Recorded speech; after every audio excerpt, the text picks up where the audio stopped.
सांसदीय कार्य मंत्री जी के 23-24 अनुदान मांगों पे चर्चा करने के लिए खड़ी हुई हूँ।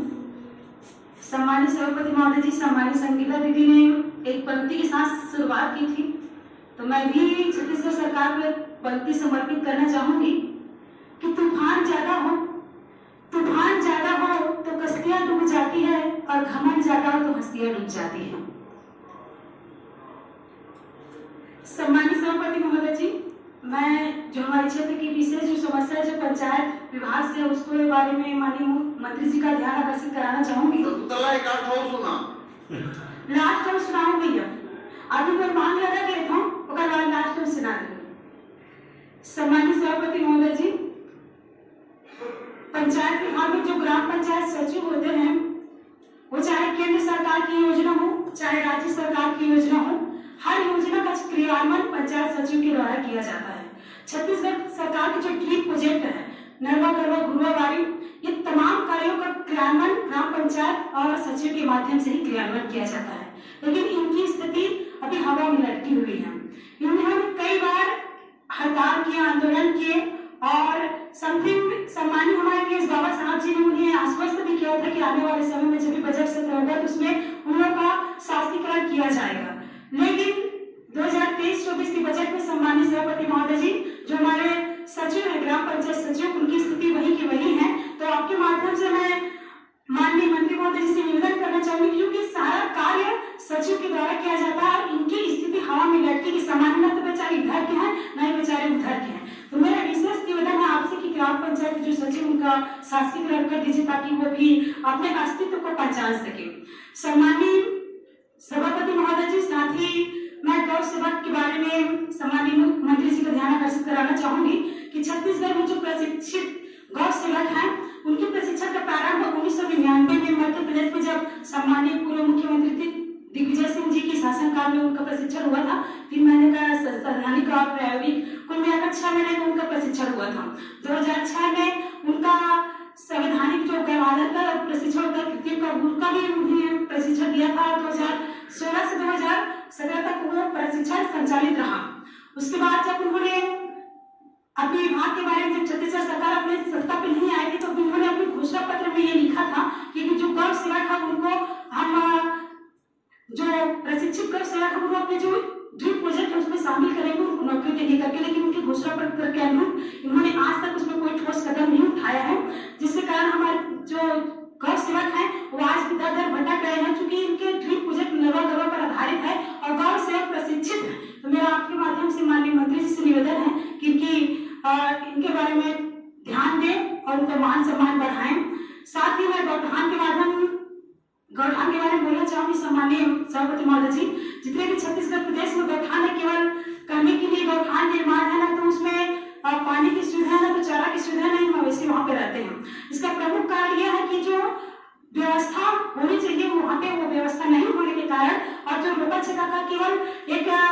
मुहिम चला देते हैं, लेकिन सही मायने में उसका क्रियान्वयन नहीं होने के कारण जितने भी मवेशी वो सड़कों पे रहते हैं, जिससे आए दिन अपनी घटनाएं घटती रहती है। तो इसमें भी माननीय मंत्री महोदय जी का ध्यान आकर्षित कराना चाहूंगी। साथ ही जो छत्तीसगढ़ सरकार जो कृषि विभाग का जो मुर्गी पालन है, सम्मानीय रामकुमार यादव जी बोल रहे थे कि मुर्गी पालन पशुपालन बहुत अच्छी योजना है। इससे हमारे जो गरीब परिवार में गरीब तबके के जो लोग हैं उनकी आर्थिक स्थिति निश्चित रूप से बहुत सुधरेगी, चूंकि 50% कम होने के कारण। चूंकि सर आपका ध्यान आकर्षित कराना चाहूंगी, बड़े बड़े जगहों में तो पोस्टर के माध्यम से ऐसे जनरली उनको निर्माण से रहता है, लेकिन छोटे छोटे कस्बों में उनको इतनी जानकारी नहीं होती जिससे वो उनका लाभ उठा सके। तो आपके माध्यम से माननीय मंत्री महोदय से मेरा निवेदन है कि जो योजना है उसका क्रियान्वयन के लिए उसका प्रचार प्रसार भी होना जरूरी है, और जो मछली पालन हो गया, मुर्गी पालन हो गया, पशुपालन या बकरी जो भी योजना है वो सारी योजना आम गरीबों के लिए बहुत उचित है, उनकी आर्थिक स्थिति भी सुधरेगी। तो इसके बारे में आपसे विशेष निवेदन है कि प्रचार प्रसार के माध्यम से, चूंकि उनको अनुदान मांगों के बारे में ज्यादा जानकारी नहीं होती है और अगर वो विस्तार से जानकारी उपलब्ध कर लेंगे तो निश्चित रूप से इसका लाभ अवश्य उठाएंगे। सम्मानीय सभापति महोदय जी, मैं भी माननीय मंत्री महोदय जी से निवेदन करना चाहूंगी कि पिछले बजट सत्र में और नवीन बजट सत्र में मेरे भी क्षेत्र के कई ऐसे कार्य हैं जो बजट में शामिल हैं। यहाँ पे तो बजट में शामिल हो जाता है, सारे हमारे सत्ता पक्ष के साथी मेज थपथपा के इनको आवाज देते हैं और इनकी प्रशंसा करते हैं। निश्चित रूप से हम भी आपकी प्रशंसा करते हैं माननीय मंत्री महोदय जी,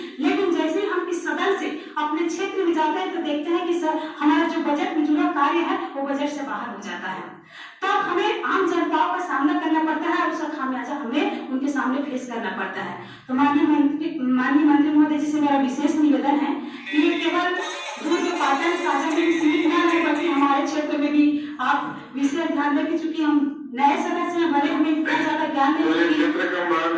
तो आपसे निवेदन जो प्रोजेक्ट है उस प्रशासनिक स्वीकृति दिला के कार्य कराने की मैं मांग करती हूँ। साथ ही सभापति महोदय जी आपके माध्यम से माननीय मंत्री महोदय जी, आपको याद होगा कि मैंने पिछले बजट सत्र में धुरी गांव में जमुनिया नाला का प्रश्न उठाया था, जिसे आपने बोला था कि ये सदन में 3 बार आ चुका है, तो आपने सदन के माध्यम से आदेशित किया था कि जांच के लिए। लेकिन सभापति महोदय जी आपके माध्यम से माननीय मंत्री महोदय से बताना चाहती हूँ कि आज तक अभी हमारे धर्मजीत भैया जी बता रहे थे कि आप 68 बार विधायक बने हैं, इतने मतलब वरिष्ठ हैं, हम सबके मार्गदर्शक हैं, हम आपको बहुत सम्मान करते हैं, लेकिन यह कहते हुए मुझे बहुत तकलीफ हो रही है माननीय मंत्री महोदय जी कि आपके सदन में घोषणा करने के बावजूद भी, आपके आदेश देने के बावजूद भी आपके अधिकारी आपकी बातों को नहीं सुने हैं। लगभग पिछले बजट सत्र से इस बजट सत्र आ गए, एक भी आपके अधिकारी ना तो वहां पे गए हैं, ना तो उसका जांच किया है, ना ही कोई अपना कदम उठाए हैं। तो ये जानकर हमें बहुत तकलीफ होती है। इतने वरिष्ठ मंत्री हैं आप, आपके पूरे विभाग में बहुत अच्छे कार्य होता है, लेकिन आपके बातों का अवहेलना किया जाए बहुत दुख की बात है। तो आपसे मेरा विशेष निवेदन कि आप अपने अधिकारी को निर्देशित करें और आपके कहने का जो आप आदेश करते हैं उसका पालन करें। सम्मानित सभापति महोदय जी, बहुत सारे जो गोबर के बारे में भी चर्चा हुई, हमारे क्षेत्र में भी गोबर से कई हमारे बहने समूह के माध्यम से कार्य करते हैं, लेकिन कई जगह ये सुनने को मिलता है कि जो उन्होंने खरीदी बिक्री में जो उनका राशि मिलना चाहिए वो नहीं मिल पाया था। तो मैं माननीय मंत्री महोदय से निवेदन करूंगी कि मेरे पामगढ़ क्षेत्र में जो उनका राशि नहीं मिला हमारी बहनों को उसे राशि प्राप्त। सम्मानित सभापति महोदय जी आपने मुझे बोलने का मौका दिया, बहुत बहुत